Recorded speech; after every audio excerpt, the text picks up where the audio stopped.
What's the worst business idea you've seen someone try to execute?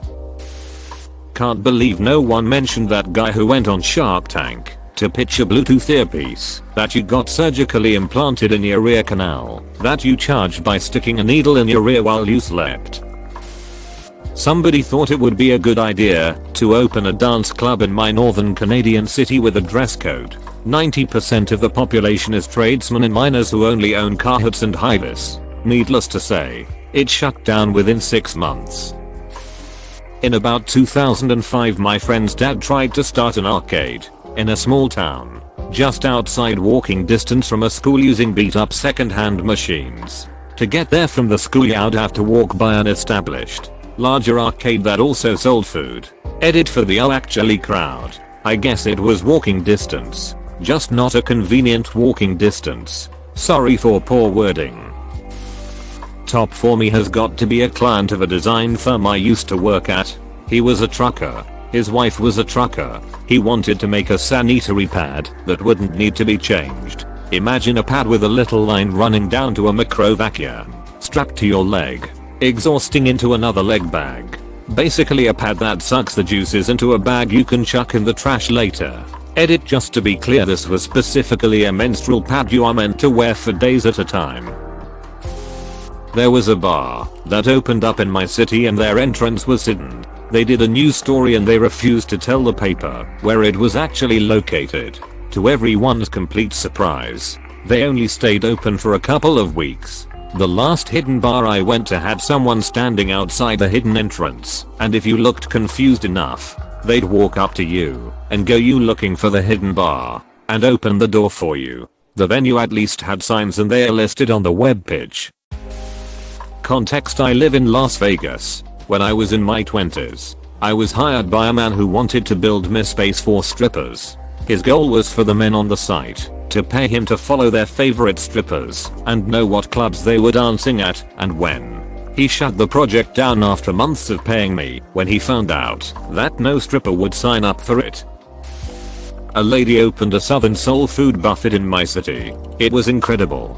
Amazing food. On some days, it was a buffet with a rotating menu depending on the day of the week, and those days were not equal. So what happened was people would go on an off day, be unimpressed, not come back, or come on one of the better days, love it, come back on an off day, then never come back. I was so disappointed. I would donate towards reopening that restaurant, but with only the optimal menu every day. That woman has serious culinary talent. This actually happened to my mom. She got a job cooking for this local Brazilian buffet place and people started complimenting the food on the days she cooked. Before long her days were always busier than the others as her food was delicious. Eventually the owner's wife or GF got one of her friends to come in and cook as well, and she was nowhere near as good as my mom. She also charged less, so the owner eventually gave my mom less and less of the cooking load and she eventually quit. The change was noticeable almost immediately. People would ask about the food and what had changed. It was always funny to see the owner have to squirm and give some excuse when the real reason was he was a cheap ass. Nowadays whenever I stop by their for lunch buffet the food is never amazing, and they never have a dining room as full as they used to. Cheapness is what ruined a small restaurant I worked at. At first they opened with great food. It was like a Lebanese deli with wraps, sandwiches, amazing hummus and the best tabbouleh I'd ever had. Guy in charge had 3 more formal restaurants his wife ran. We had a spot on a super busy street smack dab in the middle of a college area. He refused to advertise, had us give out samples the first week and that was it. Then when that only got a little traffic he took his own yellowed, cheap digital camera pictures, printed them at home, hung those on our windows which blocked the view. They looked awful. I offered to touch them up in peace but he refused. So next he started buying super cheap deli cuts, cheaper breads and wraps. Even the chocolate croissant had the fine dark chocolate replaced with knockoff Hershey, so the few loyal people stopped coming in. He told no one he sold the business and had us throw everything away on Friday. And by the way, you're fired. On Monday there was a Vietnamese place moved in and opened, and they've been booming the last 17 years. I can see why his wife ran the others. Father-in-law drove 18 hours down to Florida to catch shrimp. filled his tiny car with tons of the shrimp and drove back. It took days to vacuum, seal the shrimp that hadn't gone bad, only to sell a few bags to some friends. The car smelled like seafood for years. Missed one key step. Preserving the catch. Reminds me of a friend that tried to grow weed in the woods. Ended up working like a charm. He has so much weed he could barely pick it all. Filled multiple garbage bags with it. Loaded the bags into his car. Then, well, he didn't research properly and just let it sit. Our tried to smoke some wet weed, but as you can guess, it wasn't burning. A few days later it was covered in hot mold and the car smelled like a planet-sized skunk exploded in there. In my country there was a guy who used to sell wood. The problem was he did not have any of it, so he would ask for payment and then not give the product afterwards, hoping that procrastination and time will make the problem go away. He did 4 years in jail. At a place I used to work, we supplied printing companies with their ink. Being that digital printing is well and truly established at the point, there wasn't a whole lot of business for this type of ink anymore. So there was a lot of competition between suppliers. One of the technicians somehow weaseled his way to the top despite no business experience. When he was told to very simply make more money, rather than go out and find new customers, his bright idea was to make our company's ink weaker, with the intention that our customers will just have to buy more product to complete their jobs. Surprise. The customers didn't like that and went to competitors. Business was closed within a year. I have a friend whose family has gotten involved in multiple pyramid schemes, and every single time they get into a new pyramid scheme, they claim it's not a pyramid scheme. No, you don't get it. I am the boss. Once I produce 5 clients for my mentor, then I keep all my new clients and they have to get me 5 new clients each. It's people helping people. Specialty chocolate shop.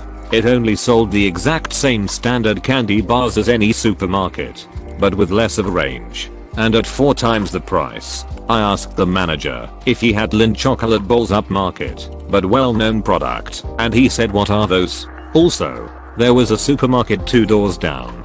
We had a woman in town who started this bookstore candy store combo. It was just weird, and I'm not sure what it was trying to be. It was a bunch of kids books, and then a bunch of handmade, weird chocolates, and not even stuff that would be appealing to kids stuff, like green tea chocolate, chili pepper chocolate, super dark chocolate, etc.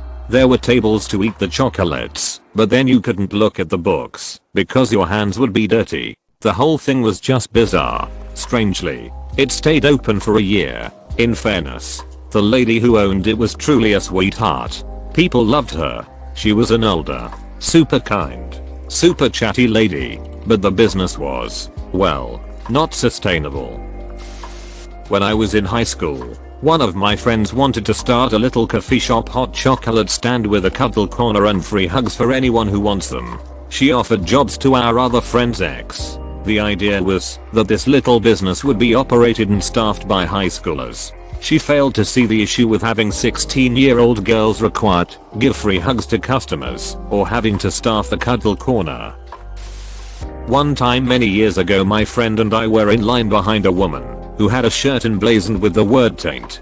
He inquired about it, and it turned out it was her clothing company. She explained that she loved the word taint, like taint this, taint that.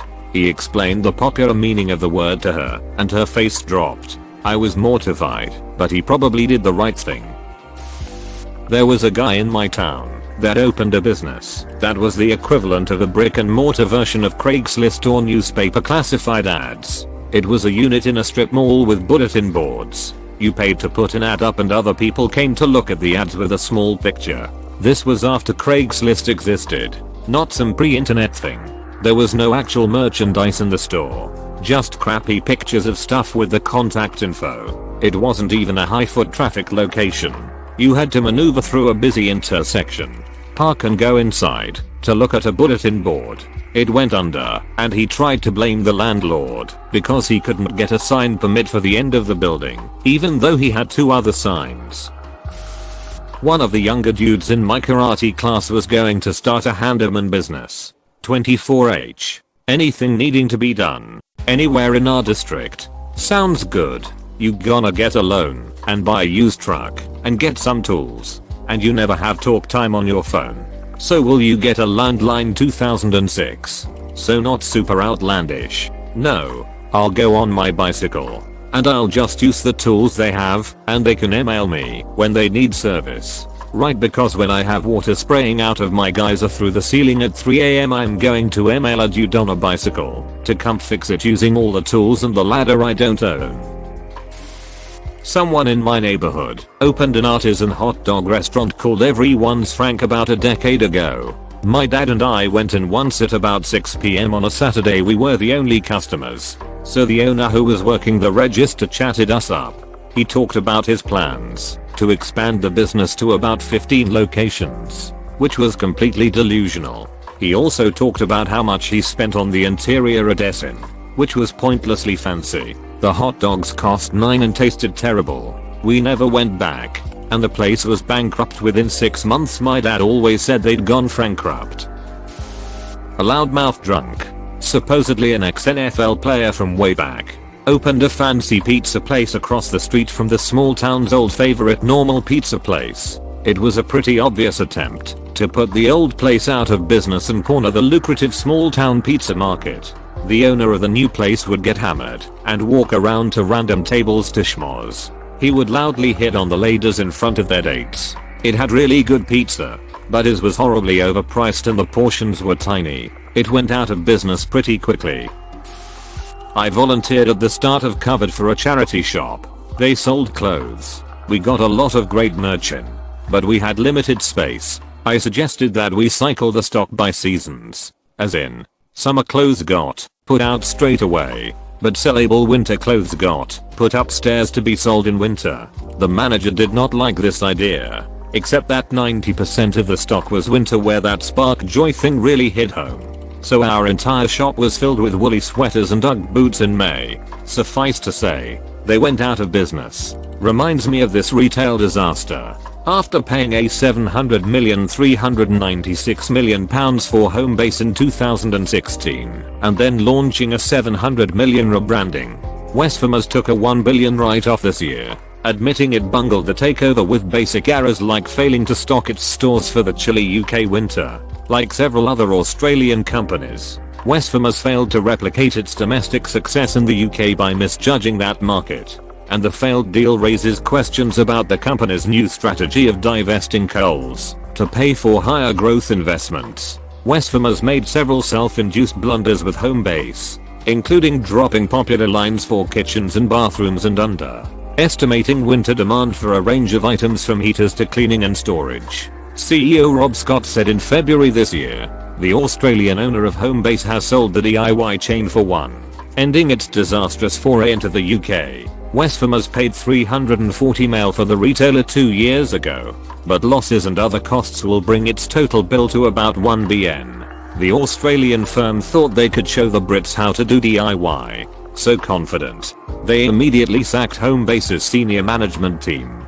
That was a huge mistake. They then began to strip out the soft furnishings that were popular at Homebase. Instead, Bunnings opted for no-frills DIY sheds, but it failed to understand the UK market and the losses soon started to mount. Deteriorating economic conditions certainly didn't help. If I recall correctly, another mistake they made was trying to sell gazebos, large grills, large lawn mowers and other large lawn appliances in the UK market. The problem was that the average UK house's backyard was much smaller than the average Australian house's backyard.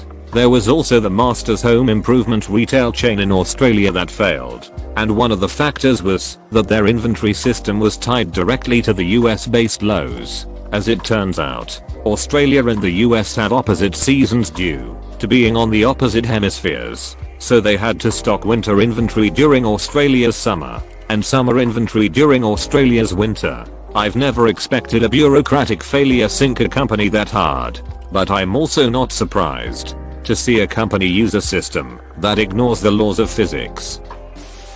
Monthly sex toy subscription.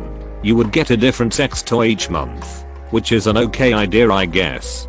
There's one of those for everything nowadays. But the only problem this guy had is that he wanted the customers to eventually return the toy so he could pass it on to the next customer. He actually got in talks with an owner of a local sex shop to help him start, but the enthusiasm flattened out quite quickly. Jude bought 150k fidget spinners at the height of the craze. It took months to ship out from China, and by the time all his shit arrived, the mania had ended, and the retail price was already near his original wholesale price. Duckin' guy still has fidget spinners today. I guess he may eventually do okay on it, but goddamn. Thanks for watching. Consider subscribing for more videos.